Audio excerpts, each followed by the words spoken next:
অংশীদার হিসাবে আন্দোলনের ফসল হিসাবে এই রক্ত ভেজা ময়দান থেকে 3 জন এমপিকে নির্বাচিত করেছে, ঠিক কিনা বলেন?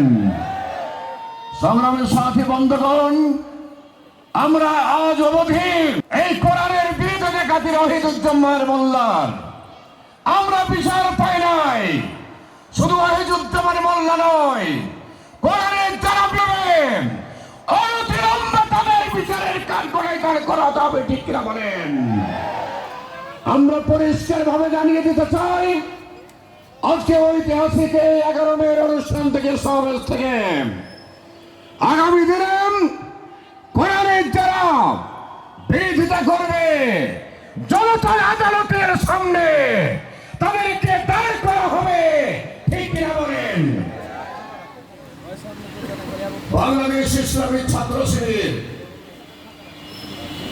শহীদি কাফেলা এই শহীদের মিছিল নিয়ে শহীদের রক্ত ভেজা ময়দানে ওনারা আন্দোলন করে যাচ্ছেন। আমরা আহ্বান করব, বাংলাদেশে যদি ইসলাম কায়েম করতে হয়, কোরআনের আইন যদি চালু করতে হয়, আপনার সন্তানদেরকে, আপনার ছেলে মেয়েদেরকে এই শহীদি কাফেলা দেওয়ার জন্য উদাত্ত আহ্বান জানাচ্ছি।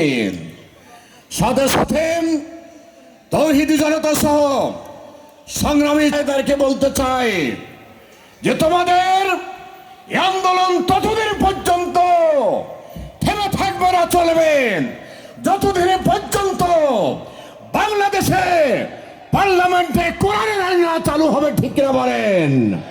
আপনারা কি রাজি আছেন? আমরা সেই দিন হব শান্ত, যেদিন উৎপিতের কন্দরোল আকাশে বাতাসে ধরিবে না, অত্যাচারী খড়গ কৃপণ ভীম রণভূমে রড়িবে না, বিদ্রোহী রণক্লান্ত আমরা সেই দিন হব শান্ত। ধন্যবাদ সবাইকে। বাংলাদেশ ইসলামী ছাত্র শিবির জিন্দাবাদ। কোরআন ছাড়া অন্য কিছু মানি না, মানব না। আবারও সকলকে ধন্যবাদ জ্ঞাপন করে আমি আবার সংক্ষিপ্ত কথা শেষ করছি। আসসালামু আলাইকুম ওয়া রাহমাতুল্লাহি ওয়া বারাকাতুহু।